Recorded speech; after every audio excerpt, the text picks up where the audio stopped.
Chantal alongside Cate Hall. Cate, you've got such a great story. So you're a lawyer working in Washington, and then in 2015, you're like, you know what, forget it. I'm going to be a pro poker player. How did the news go over with the family? Yeah, it's a real, come from behind story. I think I'm an inspiration to a lot of people leaving a law firm job. My parents are actually surprisingly cool with it. I thought that it was going to be pretty bumpy, but I sent them this long email laying out what I wanted to do and why I wanted to do it, and I just got this quick reply from my mom saying, you know what's best, go ahead. Wow. And it was really nice, yeah. How do you find that the skills that you had as a lawyer transferred over to playing poker?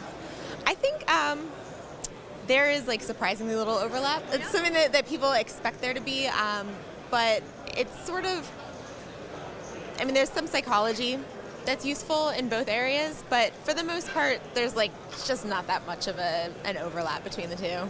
And then such a male-dominated sport, how do you think the sport itself can grow for women? It's something that I've thought about quite a bit, and I've sort of been under the impression that male-focused advertising strategies were part of the problem, and I think that that's true. It might be a little bit too long to get into here, but I think that there are also some ways that women are actually at an advantage in the game that paradoxically make it harder for them to achieve the highest levels, and so you don't have the visibility of having a lot of women playing the super high rollers and things like that I think would maybe get more women playing poker more seriously. And what would you do? What do you want to do next? Do you want to do poker for a substantially long time? Would you ever go back to law?